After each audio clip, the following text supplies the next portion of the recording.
See who's on. Well, hello. Welcome to my first YouTube Live. I'm going to be doing a little bit of painting. I hope you're having a good night. I know I've had a couple of people say that I say too much. It's just how I think. So you just got to have to bear with me here. I have one person right now. Looks like White Shack. If you have any questions, feel free to ask. Not a professional painter by any means, but hey, Todd Shepard, 5473. How you doing? Welcome to my live. This is Percy Paints the Civil War. I'm going to be maybe doing a little bit of painting. Going to hang out here for, I don't know, maybe half hour to an hour, see how things go. But feel free to ask any questions you guys may have. I'll show you what I'm working on right now here. I'll flip my camera.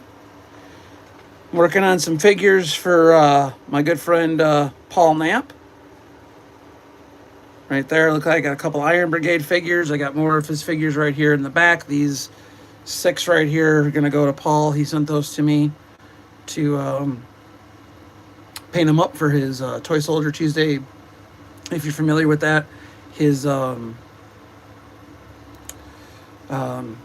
painted Pixar Charge playset. Let's see. First question, what is my favorite Civil War battle? I got 2. One of them, I'd have to say is probably my top, is the Battle of Antietam. That was fought in September of 1862. And then I'd have to say probably a close second is going to be Gettysburg. That was, in my opinion, the huge turning points of the war. Almost guaranteed that the South wasn't going to be able to be victorious. So, but those are my top 2. What are your guys' favorite battles of the war?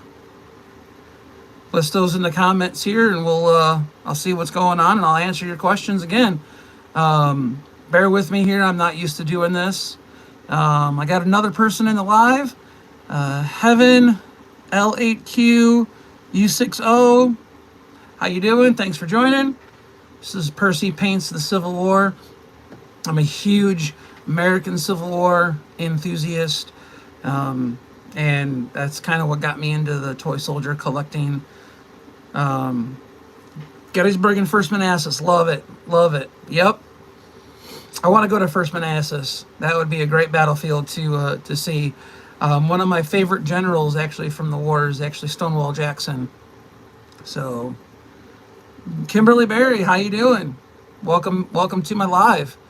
This is wow, looks like I got 20 people in the live so far. This is really great. Say hi. Let me know who you are. I'll give you a shout out. First time doing a live, so whatever you guys want to see, let me know. I do a lot of, I'm probably, like I said, work a little bit on some painting here and doing some figures. Got a pretty decent size collection here. Show you those are my metal figures from William Britton. One of my favorite metal collectors. Oh, Todd, how you doing, buddy? Gonna have to forgive me. I'm not 100%. I met so many people up at Gettysburg, but I'm glad you remember me. And I'm really glad that you are enjoying my videos. I'm trying to be a positive influence on the toy soldier community.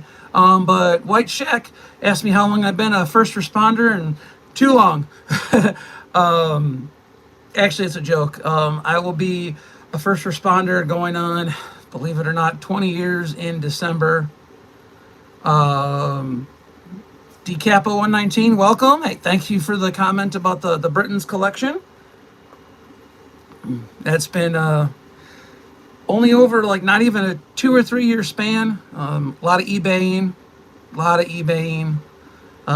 Most of my collection actually is stuff that's not even in on their website anymore. It's all long retired. Of course, all the cool stuff from this, about the Civil War that they did is all retired. So it's kind of, you know, some of them are hard to get, but worth it when you have it. Todd, thank you so much for the comment. I'm trying to do a good job with my YouTube channel. I got a shout out to my buddy Paul Knapp. Paul is actually the reason that I started doing this YouTube channel. He's been on me for a long time about it, and I just never. It's not that I didn't want to do it. It's just with what Paul does with his show on Tuesdays, Toy Soldier Tuesday. If you haven't checked it out, go ahead and check it out. Every Tuesday, 8 p.m. Eastern time, Paul has a guest on that's in the toy soldier hobby, whether it's a painter, manufacturer, vendor, whatever. Great people. But I gotta blame Paul for this channel. He's got on me. I wasn't really originally gonna do a channel because I didn't want to overstep on what he was doing with his toy soldier show. But he encouraged me and kind of wouldn't let me off the hook at the Gettysburg Toy Soldier Show in April. So I jumped on it, and I'm glad you guys are all enjoying the videos. I got more content planned this week. I'm taking a much needed break from work. So White Shack asked me what's my favorite Civil War toy soldier brand. Oh boy. If it's metal figures, I'd have to say William Britton. They're just, to me, they're a really solid figure. They're really detailed, readily available. I do have a couple Conte metal figures, and if Conte had more Civil War metal, it'd probably my absolute favorite. As far as plastic figures go, you can't go wrong with Conte Civil War. The details on the figures are just absolutely phenomenal. This is one of the Conte Civil War figures that I actually painted. So, Decapo119, Speria and Warhorse, absolutely, they're great for resin. I got many Speria figures. Just received a huge order yesterday. Posted a video on that on here. Another 3D printer that I like too is Studio Historia. Their website lists everything in 28 millimeter. However, you can get stuff in 60 millimeter. This is a Studio Historia Stonewall Jackson that's in 60 millimeter. All I did was I shot them a message on Facebook and asked them if they could do bigger sizes. They asked me what sizes was I looking for. My first figures I got for them, I got them in 54 millimeter, but they're 54 millimeter for what I use, just a little small, so we upped it to 60 millimeter. And I think the 60 millimeters are absolutely perfect. Let's see. Here's a custom figure that I had Studio Historia do for me. This is a 60 millimeter. This is Patrick Claiborne. And this is a TSSD Joshua Chamberlain. And the 60 millimeter Studio Historia is really good for not just TSSD. Let's see, where do I have? Let me get another Conte figure here. Hey Scott, how you doing, buddy? Welcome to the live. I really appreciate everybody's support tonight. Here's Studio Historia 60 millimeter right next to a Conte plastic. So you can't go wrong with Studio Historia. Speria, and what I found, they print slow, ship quick. Studio Historia,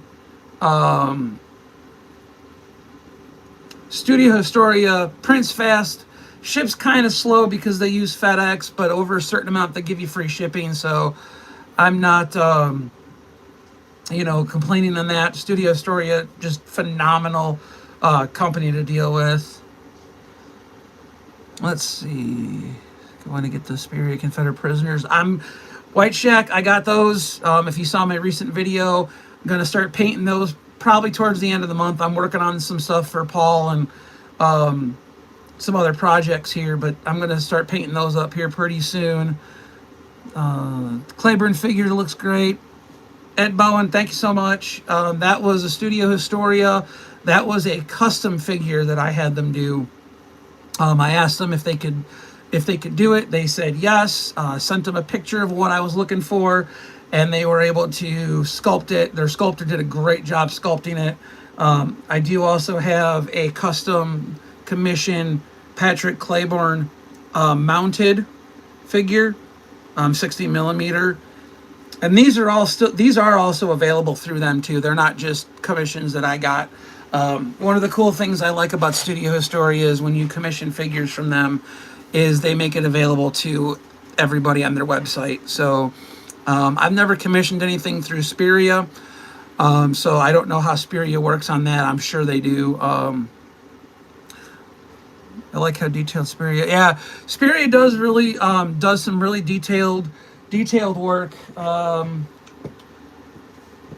Let's see. I just got a bunch of these. These are some of their new Speria's new Union infantry and overcoats. Absolutely love this figure.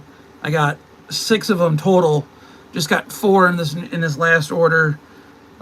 Painted up 2 of them right now. I actually got 7. They sent me an extra one in my last order after I'd ordered 4, so I painted up 1 Confederate. But Speria does some really good stuff. I'm really happy with their with what they put out, and they're really decently priced too. Studio Historia, they're more on the more expensive side of figures, but not horrible. Not horrible. Coraline, the calm cat. How you doing? Welcome to my live. If you're not familiar with me, this is Percy Paints the Civil War. Huge Civil War figure collector, painter.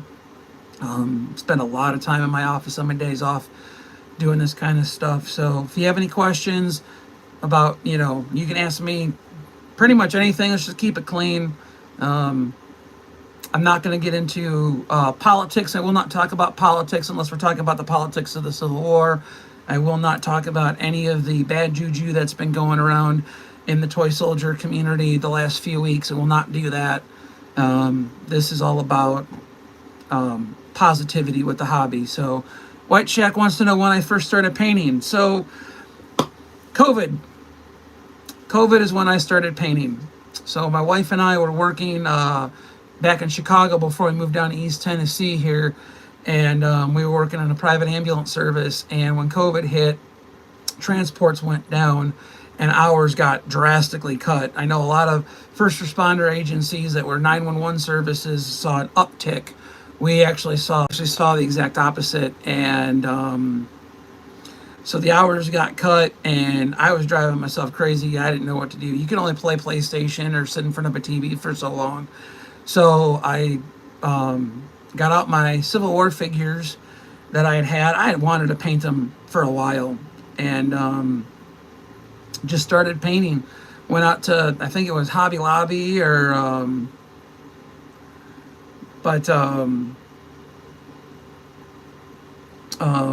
picked up some paints at the hobby shop and some brushes, and just kind of went to town. Not the best paint jobs back then, but we're talking 4 or 5 years ago now. And I think if you bear with me here, I'll show you one of the figures that I painted originally.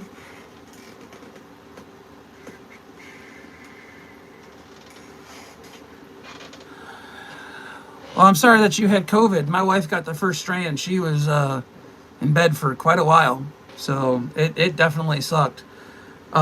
This is one of the first figures that I ever painted.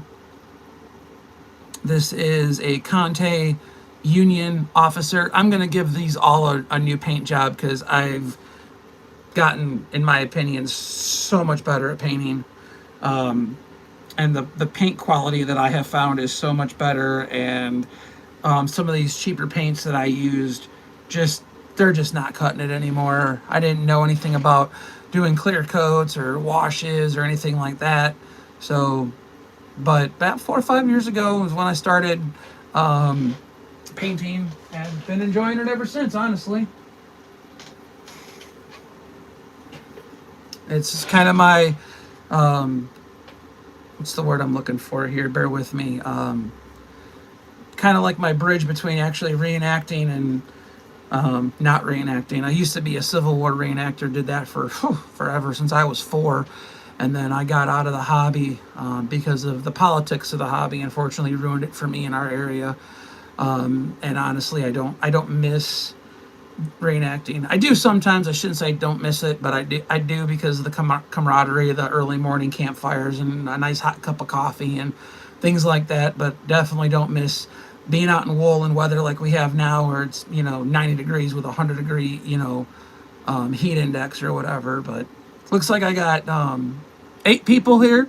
If you haven't said hi, go ahead and say hello so I know you're here. I'll give you a shout out. And if you have any questions about the Civil War, figure painting, I am not an expert or a professional painter.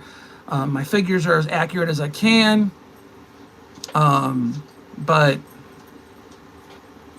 I will answer any questions that you ask to the best of my ability. Yeah, Gettysburg, White Shack. Yeah, Gettysburg this weekend. I can't imagine being up there, even in shorts and a t-shirt. I know it was pretty good. The weather was really nice in April when I went up there for the Gettysburg Toy Soldier Show. But even then, it still got a little warm. So, oop. So glad you started painting. It's a great part of the hobby. It brings something to life that otherwise, really wouldn't have anything other than just like trying to think. Let's see if I have a figure here that isn't painted versus one that is painted. You know what? We'll do this guy. So to take a figure like this, not really very lively, I guess is the word I'm looking for here. To turn it into something like this just brings so much more to the figure. And again, I'm not a professional painter by any stretch of the means, but it is definitely something that I do enjoy doing. I don't really plan on selling any of the figures that I'm painting. The ones that I'm painting are either for Paul Knapp's Toy Soldier Tuesday Challenge or for my personal collection. I have a massive project that I've been working on for the last little bit here. And ultimately it's going to come out to be about, I'd say about between 3,000 and 5,000 painted soldiers. But I do commission work. So if you have any figures that you would like painted, shoot me a message, or leave your email in the comments on one of my videos, and I'll email you, and we can discuss, commission work and whatnot. But I do commissions. Now, I will tell you, one of the reasons I say that I'm not a professional painter is I don't paint eyes. I've tried to paint eyes on figures, and my poor guys that I've painted eyes on, they look like they're cross-eyed. They look like they're way overdue for a visit to the eye doctor. So I just don't paint eyes. I'm going to try to start experimenting with doing some washes, watching the videos that Paul's posted over the last few weeks with his Toy Soldier Challenge, seeing what the guys do with a lot of washes. They look phenomenal. Ed Bowen, do I have a favorite brand of paint? So I use, primarily I use Vallejo, and I also, for some colors, I also use Tamiya. Those are my two go-to paint color or paint companies. Vallejo has, in my opinion, they're just great overall paints. They go on really well. They don't chip. They really take to all different types of plastic, whether you clean your figures or you don't wash your figures before you paint them. Vallejo's my go-to, but there's some good colors that Tamiya has. I use a lot more Tamiya colors for my Confederates because I haven't found colors with Vallejo that I'm happy with for Confederate. But for my Union, it's probably 99% of my figures for my Union are Vallejo. I haven't used craft paint on any of my figures, but I've thought about it, and I might try that. White Shack. What is the most expensive toy soldier in your collection? Well, now we're talking. If you're talking like a single set from William Britton's, the most expensive figure set that I have from William Britton's is Scott. Thank you for the kind words about doing eyes. I do try to keep painting them. I paint them. I practice on damaged soldiers that I have or bent ones that I can't fix. So, but back to White Shack. William Britton did a set of Iron Brigade figures, and it's the painting of the Iron Brigade, 6 Wisconsin in the cornfield in Antietam. I don't remember the set's name off the top of my head, but hope my wife's not watching right now when I tell her. She should know. She already knows this, I hope. But that set cost me about $1,000 on eBay. It was one of the holy grails that I had been looking for. And when I saw it on eBay, I jumped all over it. And I'd say at about $1,000 is the most expensive set I got in my collection as of now.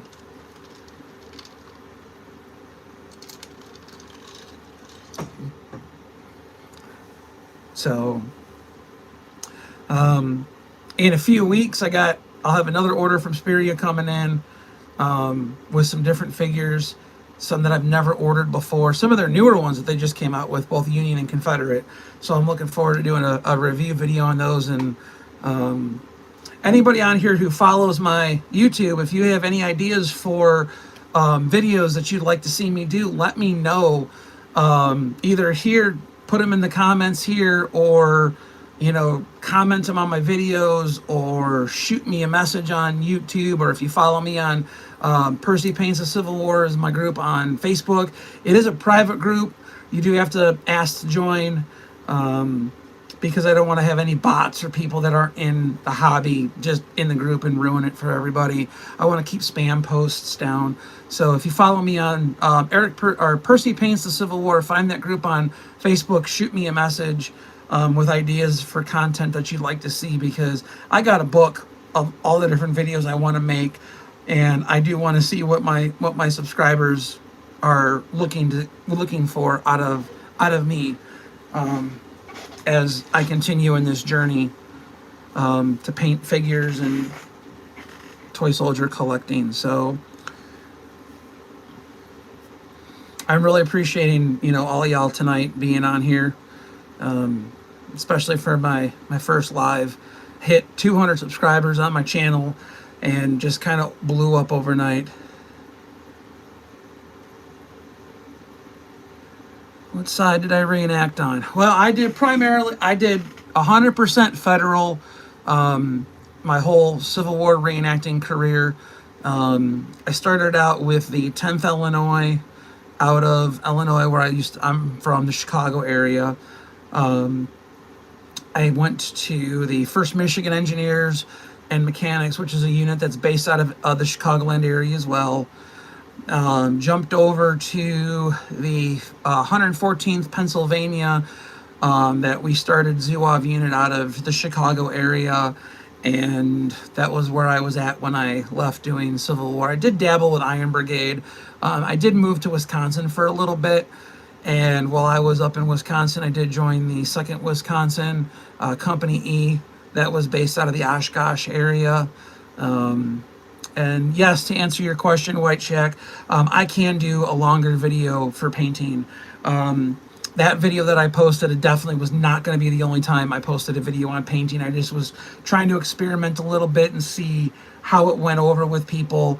That video seemed to do pretty decent, and I really do intend to do a longer video on painting, more detailed for sure as I go on, because I know a lot. You're not the only person that's asked that. I've had several people say, "Hey, we want you to do a longer video on on painting or whatever." Chris Shaw, one of my buddies that's on Paul's show, he's been after me to do a video on painting artillery. I just finished this Speria cannon the other day. It is a 3-inch ordnance gun. It is as authentically painted as I can do. Like I said, I just finished this the other day. This is, so all of the green was all spray painted. Took it outside and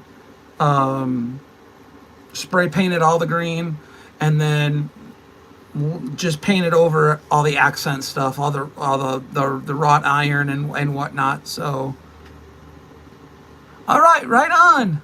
White Shack, 33rd Virginia, sweet, very cool. I'm glad you're in the hobby. It was a lot of fun, but the politics back in the Chicago area it ruined it for me. And being a first responder and kind of having that, I guess, attitude, I don't do well with being told what impression we can take to an event or whatnot, and it got way too political. And being a unit leader just threw you into it more, and just totally ruined the hobby. If I'm going to be spending weekends away from home and hundreds of dollars for an event and this, that, and the other thing, I want to go and have a good time. And when the hobby was no longer fun, it was time to go. So, Michael Rock, thank you. Appreciate it. I'm glad you're here. Glad to have you. But I will be doing a video, hopefully sometime this week or this weekend, doing some painting on artillery. Well, not really artillery.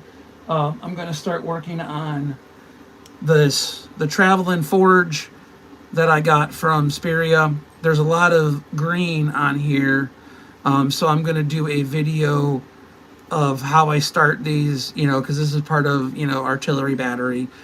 I'm going to do a video of how I start something like this from start to finish. It's going to take me probably the whole weekend, so I'll probably do something like this on Saturday and finish it up on Sunday, and then probably post it sometime next week. But keep an eye out for that.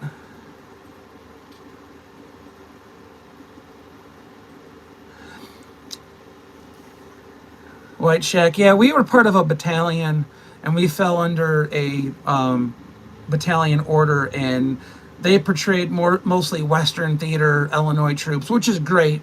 But they really shunned anybody who showed up doing Eastern theater, because their attitude was, you weren't in these battles, this, that, and the other thing. We were there for the public, not for, some colonel's ego. But I do have a lot of fond memories. I still keep in touch with a lot of my friends. Kilgore. So this scale here, this is a Speria. I order everything from Speria in 132 scale, but right underneath where you select the scale on their site, it'll say match Conte, or there's other options. I always choose to match Conte with the 132 scale, and that gives me the nice size that I work with all my figures. Like these are 132 to match Conte, and these came with the stretcher and the 2 stretcher bearers. I'm actually going to be adding here in the next couple of weeks to my collection the White Shack. I actually have the coffee wagon painted already from Speria. I have it actually in a I have it packed away right now, but definitely what I could do is I could definitely do a video and show that for sure. Let me get my book out so that I can write this down, because if I forget, I'm going to get mad at myself. I think this is the right book. This is not the right book. I have notebooks all over my office, so trying to stay somewhat organized. And as a first responder, it's not easy sometimes. Kilgore wants to know, what paints do I use? So I use Vallejo. That is my primary go-to, is Vallejo paints. And then I also use Tamiya. Tamiya and Vallejo are my go-tos. I used to use Model Masters and Testers when I first started way back. When I first started. But Model Masters went out of business, or the Testers stopped making Model Masters paints that I was using, and Testers quality has really gone down. So I'm primarily Vallejo and Tamiya.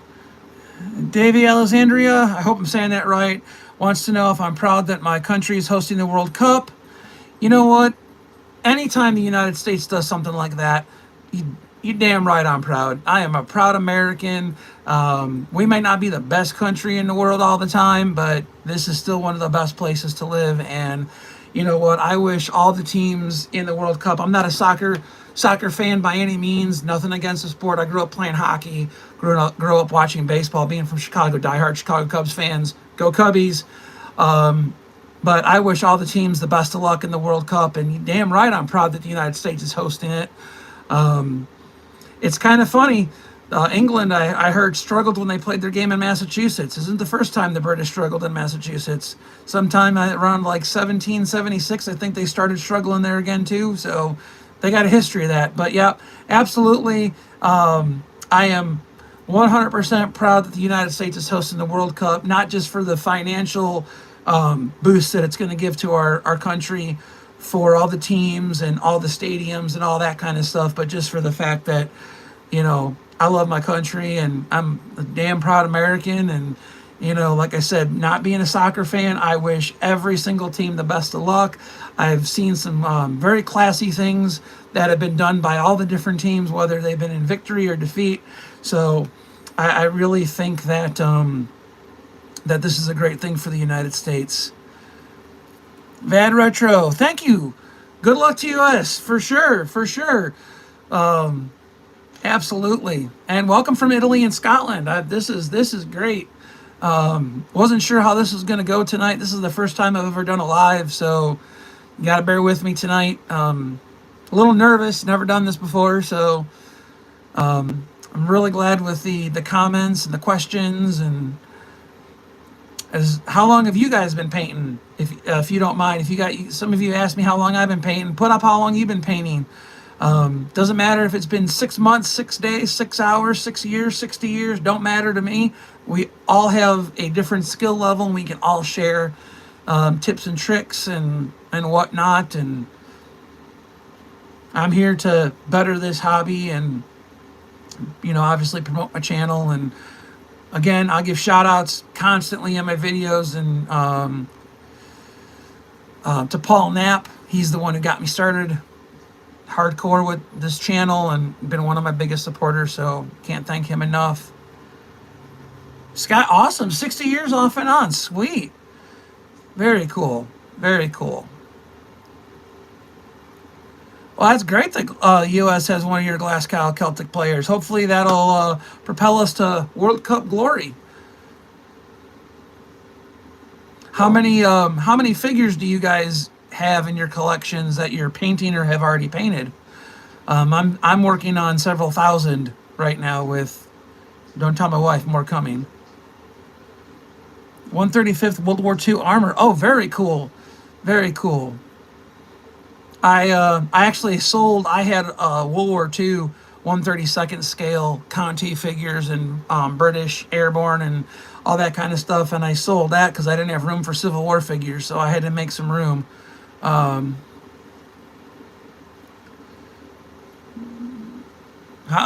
from France. Vive la France. Jacob, oi, start painting like a dog. Oh, I've been painting like a dog. I've been off of work all week, and I probably spent 30 hours, 40 hours so far since Sunday night when I got home from work in my office painting. Been working on some good projects here, not just for me, but white check, 800 unpainted figures and 100 painted. Very cool. I got I probably am in the 2 to 3, maybe 400 range for painted. I got boxes full. I keep mine mostly in the shipping boxes while they're awaiting painting. So, oh, Sebastian, I'll show you the wall, brother. I'll show you all the wall. So that is me right before I graduated the fire academy. That was a gift to me at my when I graduated the academy. You know, us firefighters were really, really proud of what we do. These are the name tapes that were on two of my bunker coats in my career. And then, of course, you can't go wrong. You got to have that red line flag. Absolutely got to have that red line flag. And I'm also, one of my favorite horror movies here is the Texas Chainsaw Massacre. And a couple years ago, I met the gentleman who was originally cast as Leatherface in those movies, or in the remake. Super nice dude, signed those two pictures for me.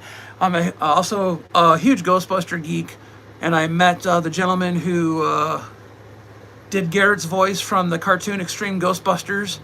Got his autograph, and when I say I'm a Ghostbuster geek, I'm definitely a geek.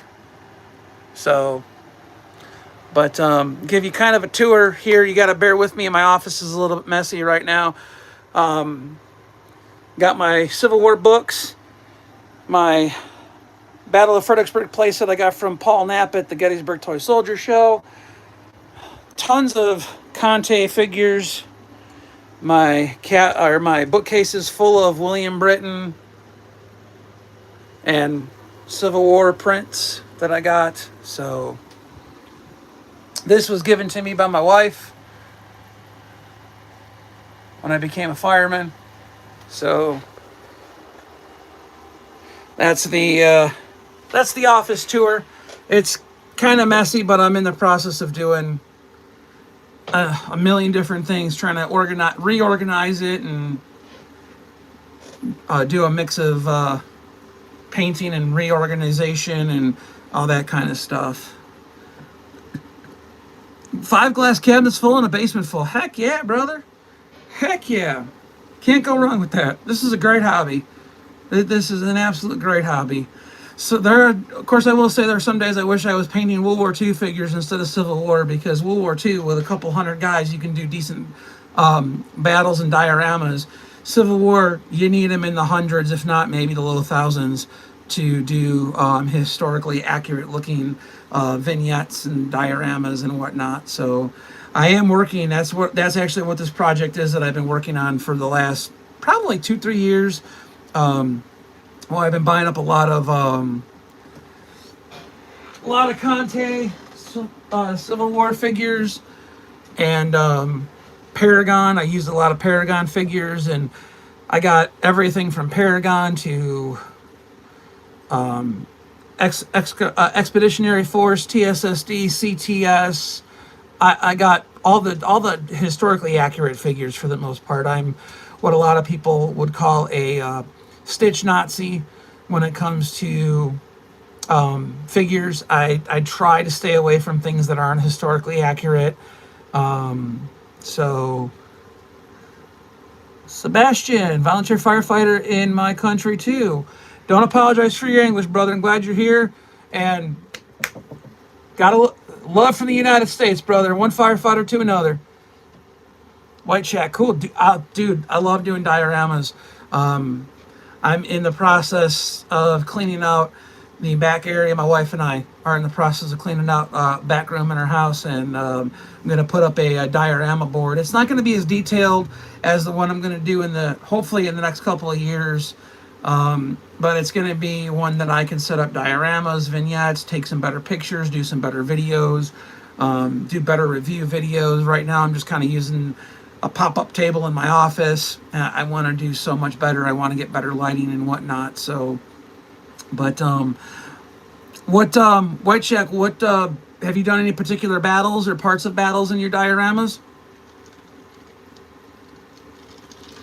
Sorry, I gotta be drinking water here. It's hotter than Satan's asshole in East Tennessee right now.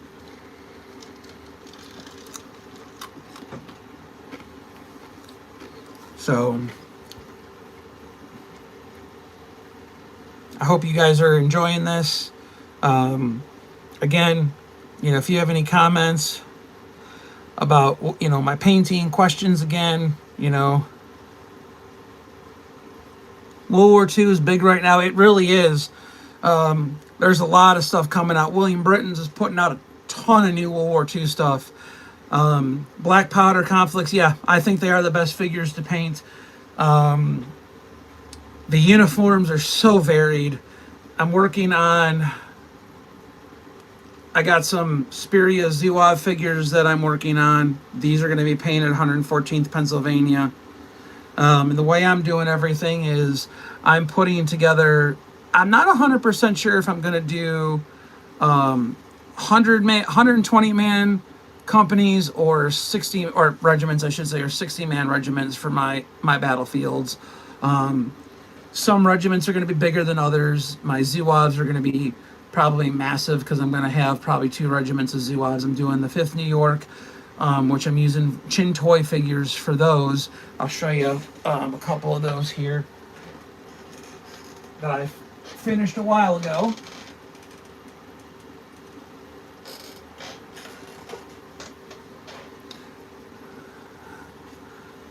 Kilgore, I'm enjoying it. Love all things miniature. Heck yeah, man. Heck yeah. The miniature toy soldier hobby, man. This is where it's at right here. Off battle, but no specific ones. I want to do part of Gettysburg. I like camp life a lot. Try to make it look like a photo in 3D, like the prisoners in Gettysburg. Very cool, very cool. Yeah, I've been getting on a kick lately with Spurious figures. They had a lot of good camp and fatigue figures that I'm just now starting to get.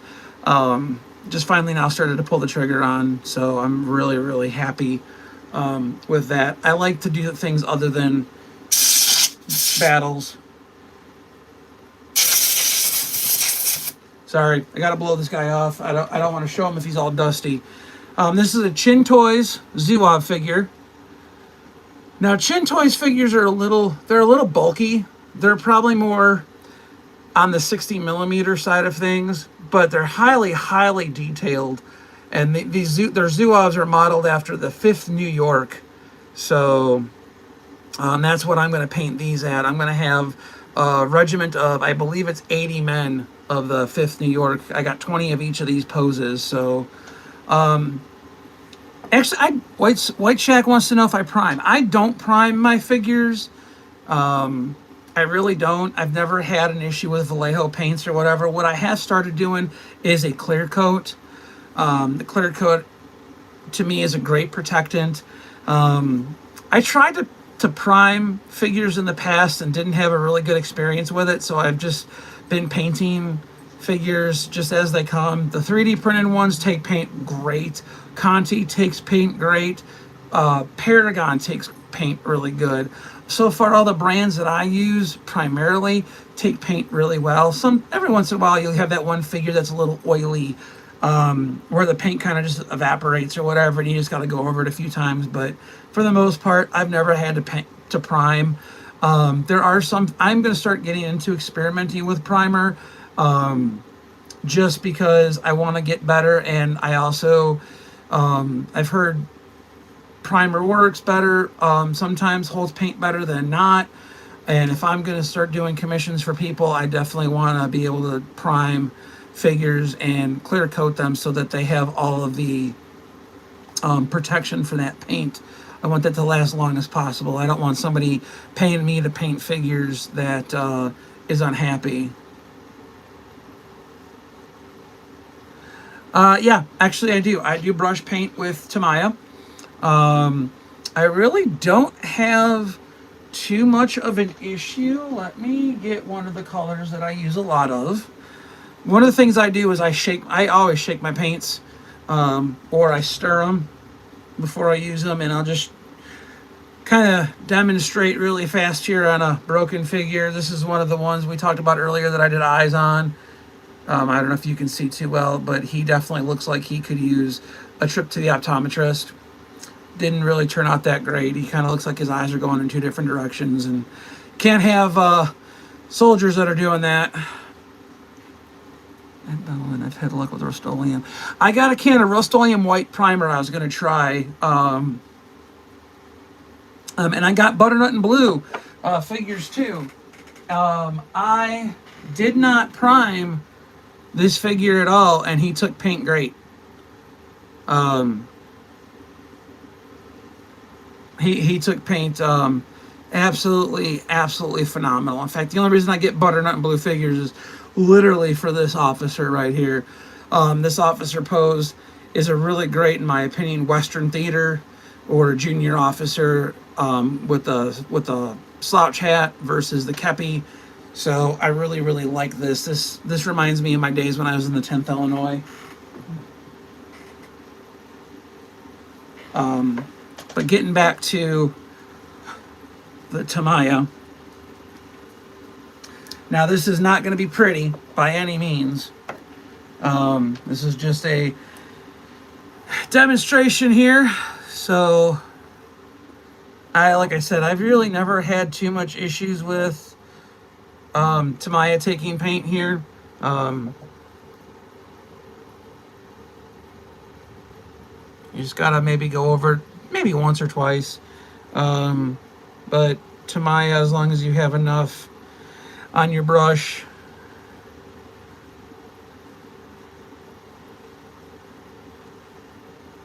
they go on really well.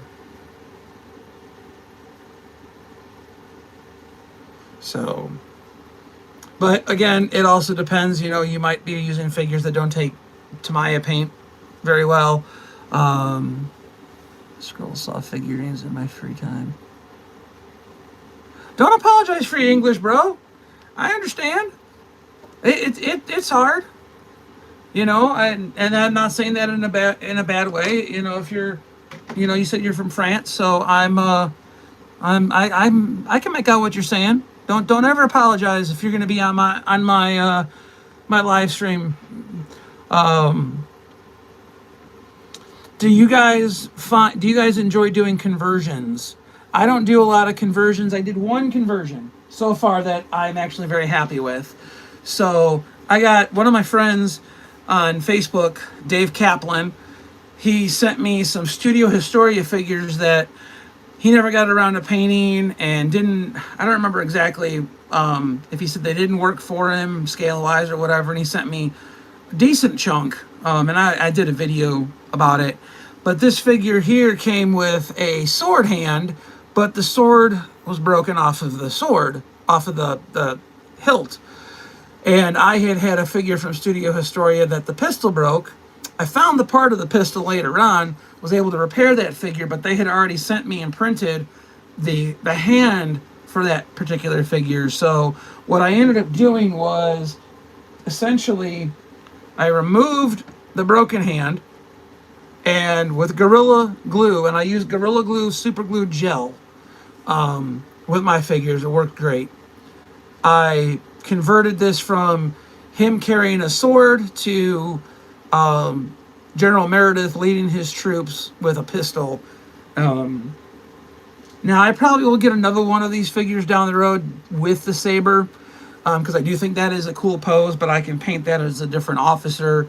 But I really like how this conversion turned out. But I'm not really a person that does a lot of conversions. I tried.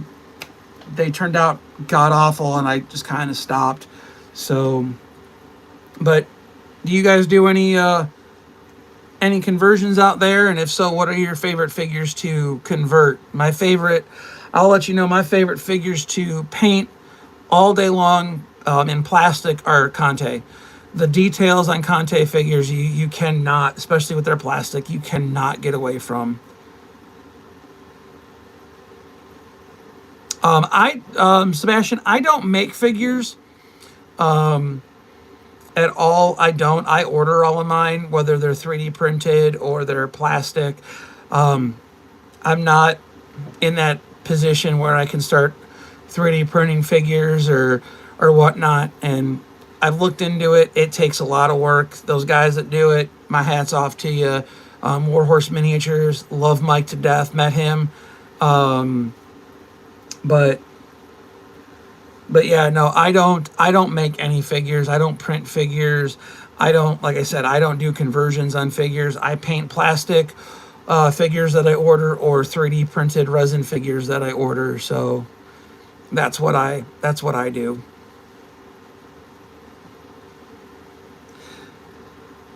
I used to paint World War II figures, but I sold all of my World War II figures. One, I'm not good at German camo. Learned that real quick. GIs, I can do GIs and airborne all day long. I used to reenact also alongside doing World War II. I used to reenact Civil War. I also reenacted World War II, U.S. infantry and airborne, so I know that like the back of my hand. Commission-wise, if you wanted figures painted, as long as they're U.S. GI European, great. That's a strong suit. I could paint those all day long.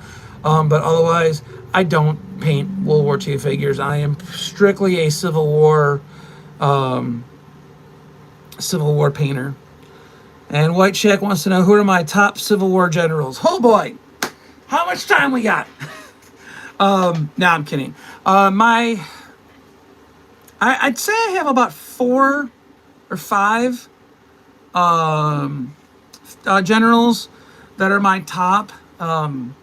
I love Stonewall Jackson. So on the Confederate side, I would say Robert E. Lee. I know that's cliche, but Robert E. Lee, especially if you study him prior to the war, and his attitude during the war, he did not want to secede, but he was just an overall respectable man. So Robert E. Lee, Stonewall Jackson, his prowess in battle and his tenacity is just really super respectable. And I would have to say on the Confederate side too, Patrick Cleburne. He's kind of one of the forgotten generals of the war. Lost his life leading his troops at the Battle of Franklin in 1864. But he went from a private up to a major general. And I think that he should have been the one that led the army, not Hood. But I think Cleburne is an unsung hero on the Confederate side. But when it comes to the Union side, I'd say my top 3 federal generals are, you got to go with Grant all day long. You got to have Grant. Grant is the mastermind behind the war being won. You got to go with Hancock. Winfield Scott, Hancock, you got to go with him. Now, again, he was very tenacious in battle. He was superb in battle. That was his nickname, the Superb. His ability to take command at Gettysburg and kind of rally the federal troops and basically secure the ground that they fought the battle on after the debacle of the first day just solidified him as a leader. And then George Henry Thomas would be my third on the Union side, the Hammer of Nashville and the Rock of Chickamauga. Thomas was never lost a battle on a field where he was in command, and he was literally one of the reasons why the Western Theater was the way it was for the Federals, because he knew what he wanted to do. He knew how to lead troops in battle. He knew where he wanted to place his troops. The whole reason the Battle of Chickamauga didn't turn into absolutely an absolute route worse than it was because of the stand that he made on Snodgrass Hill, where he got his nickname, the Rock of Chickamauga. So those are me overall, my 6 generals. Sebastian, I am originally from Chicago, Illinois. Moved down to East Tennessee outside of Knoxville 4 years ago in August, actually. So I don't, Scott, I have not painted a lot of metal. I've painted 2 metal figures, or 3 metal figures so far. They were Conte metal figures that I painted. They turned out great. I painted the John Reynolds mounted. I got that one off of eBay. That one turned out absolutely phenomenal. Very, very happy with it. So, and then I painted another Conte set. But I would not be opposed to painting more metal figures. There's actually a few Britain figures that I've gotten that are retired sets that I've had to do some touch-ups on. And again, that's where the Vallejo paints come into play really, really well. Vallejo matches Britain's paints perfectly. So I was able to touch up some things here and there on some of my Britain figures that I got. And but metal's great. Metal's absolutely great, especially for collecting. Just when I came back from the Gettysburg Toy Soldier Show, I hit home run after home run up there. So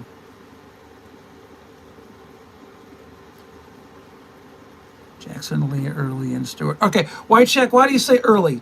I can understand Jackson Lee, Stewart. I got to know why you select Jubal early. And I don't know a lot about Jubal early, so that's one of the reasons that I'm asking. So educate me, brother. Educate me. Let's talk some Civil War history here.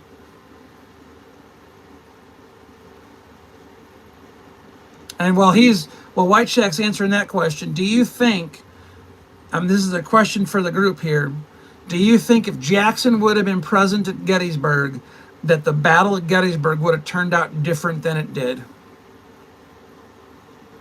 Oh, Sebastian, you're moving to Pittsburgh next year. Well, welcome to the United States, brother. Welcome to the United States. You will not be sorry. We are back-to-back World War champs. So, and our 250th is this coming Saturday, July the 4th. So, happy 250th, America. You may not be perfect, but wouldn't leave you for nothing.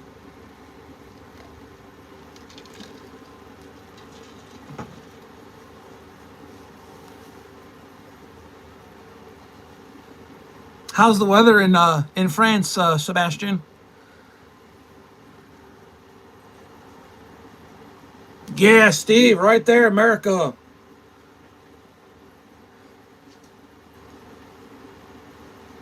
This has been a great chat with all y'all tonight. I've been having a really good time. I just looked at my time, and it's almost an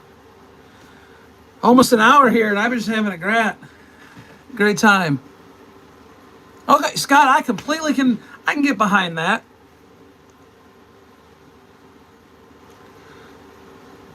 Believe that Jackson would have thought of a different way to invade the North since Lee's first try at invading the North failed, but I do think the Confederacy would have won Gettysburg. You know what? My take on this, and Ed says that something like that, I think Lee was more comfortable working with Jackson. You're right. Culp's Hill was the key on that first day. And with Ewell hesitating like he did, and by the way, for those from Italy and France that have joined in earlier, today is the 163rd anniversary of day one of the Battle of Gettysburg, so this is a perfect conversation for this. But I do believe if Jackson would have been there instead of Ewell, that Jackson would have secured Culp's Hill, or at least would have made a good effort for it. And I don't necessarily think Gettysburg would have been a complete Confederate victory. I think what would have happened is Jackson would have pushed the Federals off enough where they wouldn't have been able to hold a position there. And I think a different battle would have been fought at a later date in the Gettysburg camp. What ended up being the Gettysburg campaign. I still think the invasion of the North would have failed a second time, But I think if Jackson would have been at Gettysburg, Gettysburg would not have been a 3 day would have been a 3 day battle. I think it would have been over after July 1st, maybe even after the 2nd. And the 2nd may have been a delay in action, more for the Union Army that was already there to withdraw. Yeah, Sebastian, tired with France. I got you. I got you. Well, I hope you have safe travels when you do move over here. And again, welcome to the United States when you get over here. So, Scott, I agree with you. The battle would have just been fought elsewhere. Yep. Especially after day one, and especially after the loss of Reynolds, that was a huge blow. If Jackson would have been there, Pickett's charge probably wouldn't have happened, because Jackson would have hit it.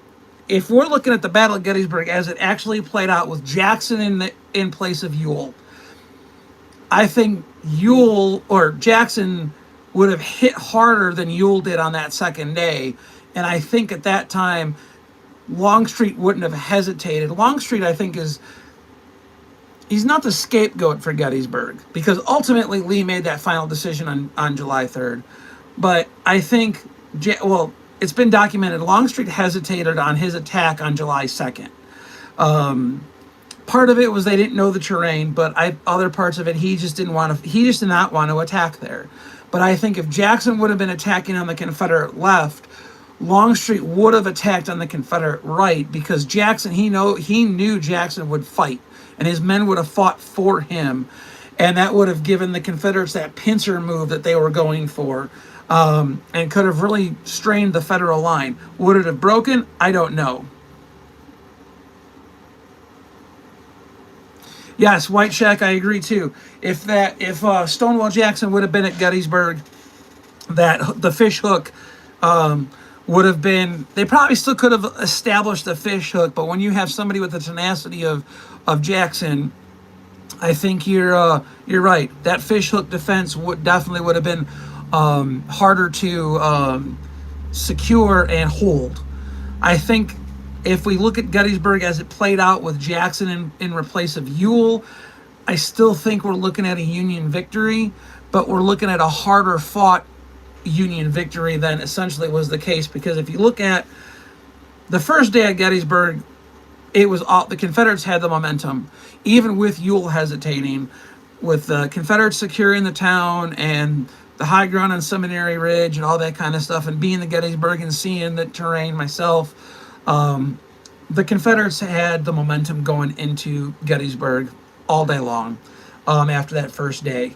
What happened, in my opinion, with Ewell hesitating and with Jackson not being there, Longstreet hesitating on the Confederate right on that 2nd day, essentially the Union troops basically just were pushing the Confederates off the hills. Granted, Culp's Hill was very hardly fought over. You had the fighting at Little Round Top. That was a hard fought fight. But ultimately, there was so many reinforcements in the rear at that point that the battle would have still ended up being the same. Now, with Jackson being there instead of Ewell, I think the fighting at Culp's Hill could have been a lot different. They would have pushed a lot harder, fought a lot harder, because Jackson was so aggressive. But otherwise, I really think that even with Jackson there, if we don't change history and we just put Jackson in Ewell's place, I still think Gettysburg is a Federal victory. Yes. If Jackson would have been listened to, had he been there, which Lee would have listened to him,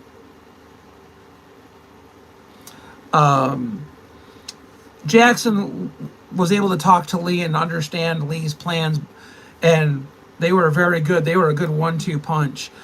Sebastian, I speak of Thomas Jonathan Jackson, also known as Stonewall Jackson. He was actually, unfortunately, killed at the Battle of Chancellorsville. Well, he was mortally wounded at Chancellorsville. He died 10 days later, in May of 1863, right before the Battle of Gettysburg. So that's who we're having this conversation about.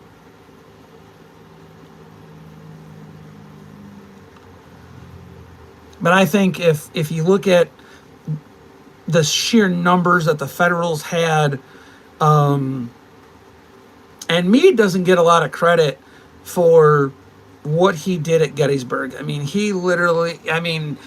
he asked his generals, can we hold this position? And they said yes, they wanted to stay and fight. And he was able to read Lee very well at Gettysburg. And I don't think Meade gets enough credit. I think Buford, General John Buford, of the Federal Cavalry commander, I think he's an unsung hero who, up until recently, is finally starting to get the recognition that he deserves. I mean, after all, he was the one who stumbled into Gettysburg. Well, not stumbled, but he stumbled upon the Confederates as they were marching to Gettysburg. He was the one who basically said, hey, this is where they're coming. This is basically where the battle's going to be fought. And his cavalry, with the delaying action and the ability to hold until the 1st Corps and the 11th Corps were able to come up, really, I think that was he did an amazing job with his forces. So White Shack wants to know, who do I think had the bigger battle impacts, Lee or Jackson? Jackson all day long. After Jackson, unfortunately, is killed, Lee. But Jackson, if you look at Jackson's Shenandoah Valley campaign, he defeated 3 Union armies that were more than twice his size on each occasion, and he beat them. He absolutely beat them. They didn't really have a prayer. So you have Jackson, who can take his force and beat armies that are twice his size. You have the march at Chancellorsville, where he surprised the 11th Corps on their flank and routed them. You have Antietam, where he held the Dunker Church and he held that ground around Antietam, around that area. You have Fredericksburg, where he fought on the Confederate right, and granted, the Union could have taken that position on the Confederate right had Burnside given Meade more troops, but Jackson was able to shift troops in such a way that the Union Army couldn't really counter him. So I would say, when you had Lee and Jackson on the battlefield, Jackson had the most influence, if you will, because he also led from the front. He was there with his men, and nothing against Robert E. Lee. Nothing against Robert E. Lee, but as an Army commander, he couldn't lead from the front. His position was to be at headquarters or to be in the rear, so that he could shift troops as needed and assess different needs of the Army. So I think Jackson on the battlefield had a bigger impact on battles. Do I think the VMI cadet use was appropriate for the Confederates at New Market? I don't know enough about New Market to say yes or no on that. I don't know if New Market would have been a Confederate victory without the VMI cadets. But I don't know enough about the battle at New Market to give an honest answer on that. I do think what happened at New Market with the VMI cadets propelled young boys into history and turned them into heroes, whether they knew it or not. But New Market is actually one of the battlefields I'm going to visit next year when I go to the Gettysburg show in April. It's right on my way up there. So I'm going to plan my trip up to Gettysburg next year so I can stop there. So hopefully I'll learn more about New Market. I'm more of a hands-on person. I'm not a huge reader. I read for research purposes, but I'm not one that can really sit down and read a book start to finish. So I learned more about Gettysburg and Antietam walking the battlefields than I ever did in books up until recently. So I don't know if it was but again, I don't know if the VMI cadet use was appropriate. But I also do know that Breckinridge did need every man that he could get his hands on for that battle. So, oh, very cool. Rebellion Ant, how you doing? Thanks for joining. White Shack, that's very cool that you had a living history event there. I tell you, some of these areas that have these living history events on actual ground, makes me want to get back into the hobby, but I just don't have the time. Scott, fantastic museum. I've heard that. I've heard that. So that is definitely next year my way up to Gettysburg. I'm stopping at Newmarket, and then I'm going to do what I did this year. When I leave Gettysburg on that Monday morning, I'm going to hit Antietam. So I got an additional battlefield to hit next year, but I'm going to do I'm going to turn this into a tradition of hitting Gettysburg when I go up there for the Toy Soldier show in April, I'm sorry, and then I'm going to hit Antietam on my way back. Antietam's about an hour drive from Gettysburg. This year I only gave myself 3 hours in Antietam because I wanted to get home, because money was kind of tight on my way home. So, next year I'm going to give myself probably a full day up at Antietam. I just finished listening to D. Scott Hartwig's book, I Dread the Thought of the Place, and actually bought a hard copy of it at Antietam. And it is a book that I want to literally spend time on each section of the battlefield, really studying it in person. So, what did I think of the Ken Burns series on PBS? So you got to look at Ken Burns series was done how many years ago? There's a lot of good information. In fact, before I got on here to do my live tonight, I was actually watching it on my iPad while I was painting, and I absolutely love it. There's some things that have been proven false through more research and more time, but I think overall Ken Burns did a great job with the miniseries. He did a great job with World War II and with Vietnam as well. So, just Ken Burns, for the most part, when he does something on history, he kind of hits it out of the ballpark. Takes a lot of time. And Ken Burns was actually in the movie Gettysburg. He was the officer who ran up to Hancock on July 3rd and said, "General, please get down. We cannot spare you." And that was from what I understand, that was his compensation for helping on that movie and being involved with that. Was to have a speaking line in the movie, and his line is, he runs up to Hancock and grabs the bridle of his horse and says, "General, please get down, we cannot spare you." So, and the late Brian Pohanka, he is an uncredited cameo in Gettysburg as well. He is General Webb. So, am I going to paint today?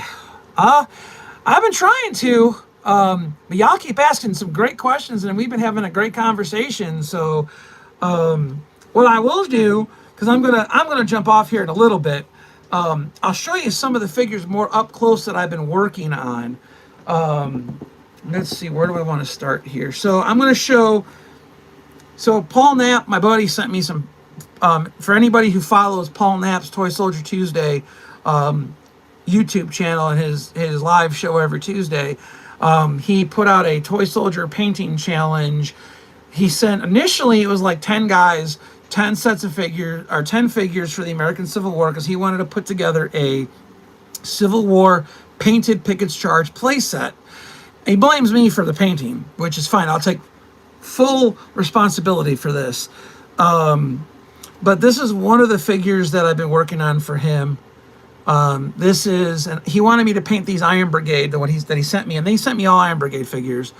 But this is a Iron Brigade soldier in his winter overcoat, and I painted the overcoat that sky blue, and I put the dark trousers on this figure, for the simple fact that it'll stand out. He's going to put that in his Fredericksburg playset, but what I'll do is, don't laugh at me, or even if you laugh at me, I don't care. This is how I paint. So, Steven, thank you so much. I really appreciate that. So, years as a first responder, absolutely, you have boxes of gloves all day long. And I like to paint with gloves on just for the fact that it keeps the oils from your hands off of the figures when you're painting them. And it takes a minute to get used to painting with gloves, but once you get used to it, it's not too bad. I got this headlight and a magnifier off of Amazon, probably one of the best magnifiers that I've ever painted with. Light's actually decently bright. It's a good night. It's a nice LED. It runs off of three AAA batteries. No complaints whatsoever. So I will. Let's see here. Where do I want to start? So I will do. I'll do a little bit of painting on this Iron Brigade figure now. These Iron Brigade figures are from a company called Call to Arms that Paul sent me. Oh, Sebastian, that'd be very cool. That would be really cool. I definitely would display that in my collection with pride, my friend. I really appreciate that. Paul sent me 4 of these guys. As you can see here, I've gotten a good jump on this one here. So,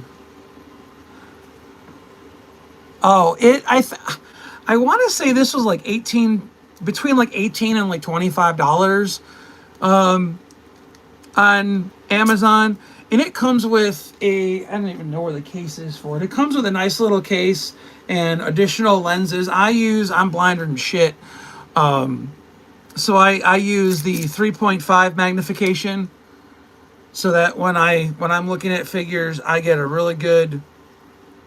I can see really really well what I'm doing, and that's part of this. Honestly, this right here is one of the reasons that, as you said, I paint so good. Honestly, it's because of the light magnifier. But the light magnifier, it was under $30. I don't remember how much this one cost me. I've had this probably like 4 or 5 months. But I know it was under $30. I want to say it was like 18 or $20. But I'll tell you right now, it has the band option, or you can take this off and then you can put it on like glasses. Me having glasses already, that option doesn't work, so I put the band on, and I think, me personally, the band is a lot more comfortable. It's super light. That's another thing about it, is I could paint for I can paint for absolute hours, and this really doesn't bother me. So, but I will show y'all really fast here, at least how I paint trousers and figures. So the color that I'm using is Vallejo Infantry Blue. The number is 70.752. It's called Infantry Blue. And this is the best color to paint Federal troops. This is probably one of the best colors of blue that I have found for Union infantry. That just phenomenal. Absolutely love it. But like I said, I shake up all my paints. This is one of the reasons why my paints paint so well, I think, is because I really do shake them up. I try to do a decent amount of shaking so that I got good quality. So, and then I use these Hobby Lobby, these little pallets. They come in a pack of 10, I think. Yeah, they're 10 for $4. They're disposable. Once they get too used, you just throw them away. I got almost 100 of them sitting over here in my office, because every time I go to Hobby Lobby, I buy a pack or two. Because I almost ran out of them one time, and it pissed me off. So what I do is, you're gonna have to bear with me on this, because like I said, I'm blind and shit.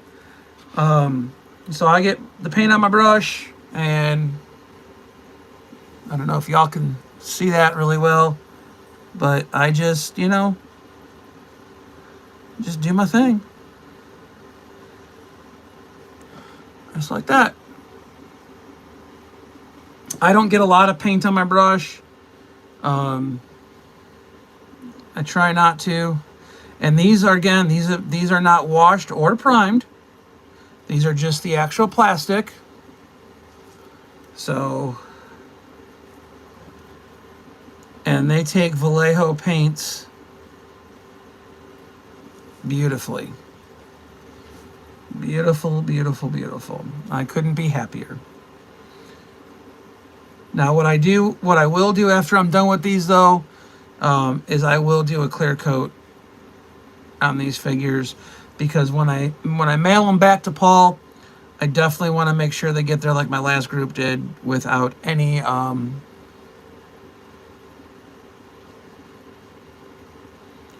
chips or anything like that. Yeah, Steve, I understand that. I actually, before I started doing the 132nd scale Civil War, I got probably 172nd scale Civil War figures in a couple of plastic containers in my office here that I was going to paint, and I can't see them at all.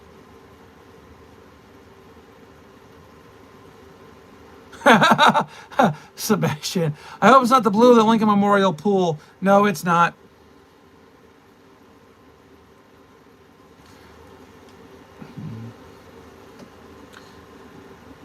Nope, this is the color of the Federal Army that they wore during the war. Now, there were different colors. Now, I will say this. Now, this is not painting in a different shade of blue or something like that is not wrong for the Civil War, especially for Union troops, because as the war progressed, there were different depots and the different shades of, as it was called, indigo. Indigo was actually getting harder and harder to come by, so there was different shades of it. So it's not uncommon to have Union troops that had jackets that were this color, like a lighter blue. Now, I am going to repaint these to the darker blue, because this is the blue that I switched to before I found this infantry blue. But yeah, there was different types of indigo that was used during the war. So this is not, if you paint,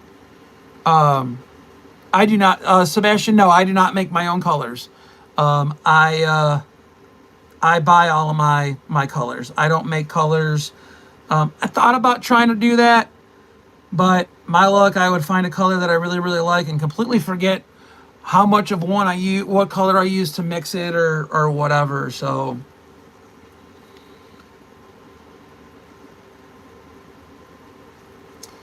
but that's where we're at so far, just on his trousers. But if it wasn't for the magnifier,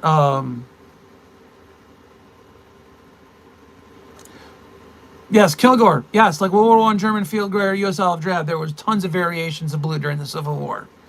Yes, sir. And that's the other cool thing about the Civil War is you could paint all different variations, and 99% of the time you're actually going to be accurate. So obviously, if you paint somebody with purple pants or something like that, you're out of left field. But as long as you're,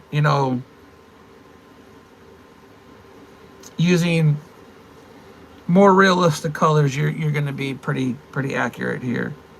So,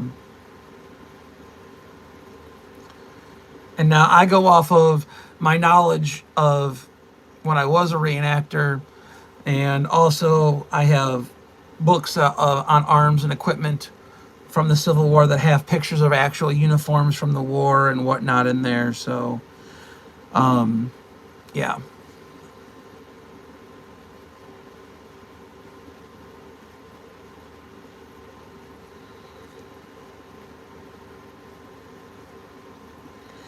But there are the trousers on that figure.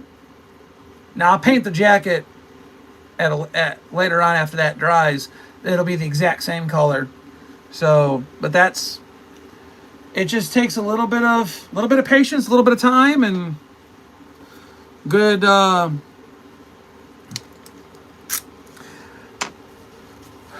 Yes, Scott, Confederates did. They had all kinds of variations. They had different colored grays. They had different colored blues.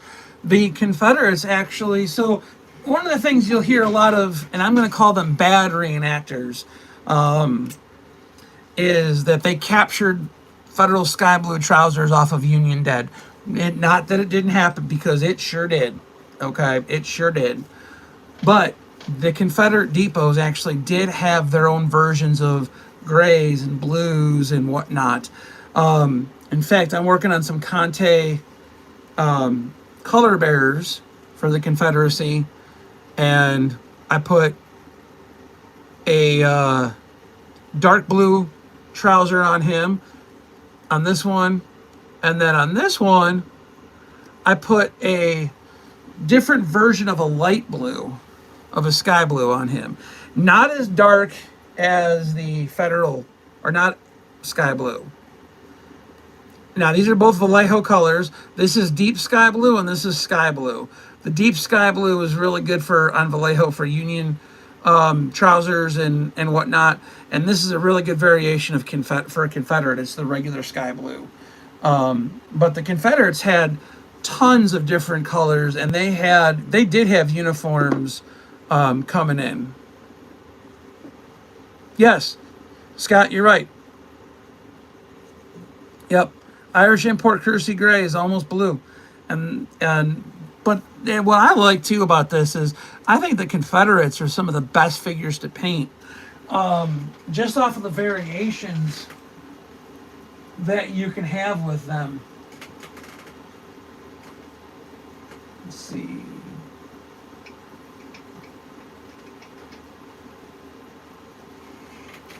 Here's a Speria figure. He's in that butternut color, but I put a navy kepi on him. There is a couple of William Britton Texas Brigade figures that I have in my collection that are styled similar to this, and I think it was a cool color combination, but it's also accurate. This is a flag by John Sanheim. He prints these in high quality. They all do come with a with a flagpole. He uses guitar string. I don't remember what number of guitar string he uses, but he uses a guitar string, and the flags are put on those, and they're just absolutely phenomenal figures. Or flags, I mean, I'm sorry. I thought I'd lose my head if it wasn't attached. We don't have it anymore, apparently. But I did have one of the guitar strings. He paints him brown with the brass tip for the eagle or the spike at the top.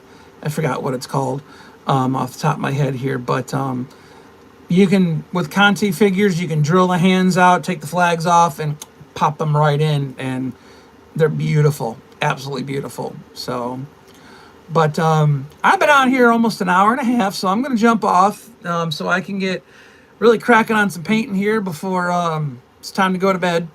But I really had, okay, one more question here. White Shack wants to know, what kind of brushes do you use? Honestly, I use a whole bunch of brushes. I have brushes that are made by Vallejo. I have brushes that are made by Tamiya, AK. I've been using lately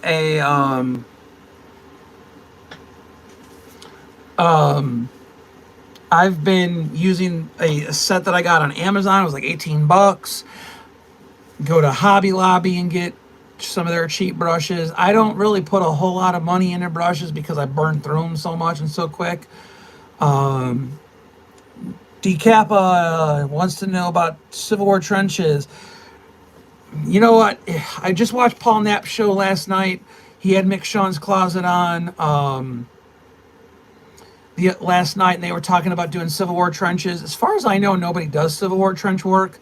You might have to make your own, but I do know that if you go to like Home Depot or Lowe's or something like that,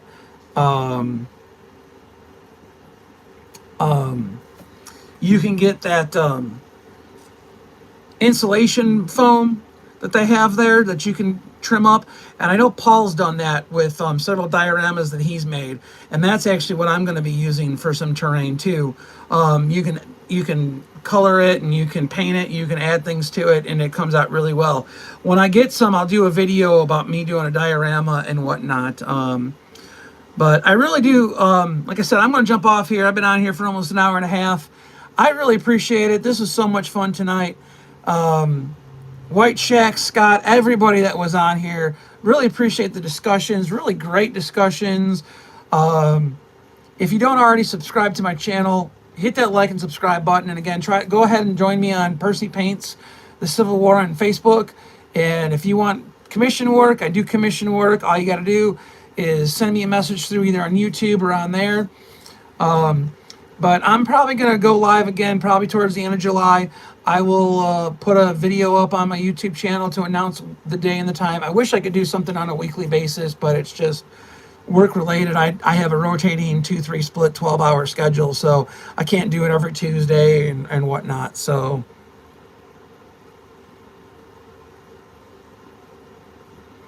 Sebastian, that's awesome, man. But again, thank you all for being on here. And if you're a collector, keep on collecting. If you paint, keep on painting. And I look forward to talking to y'all here in the near future. Have a good night, everybody.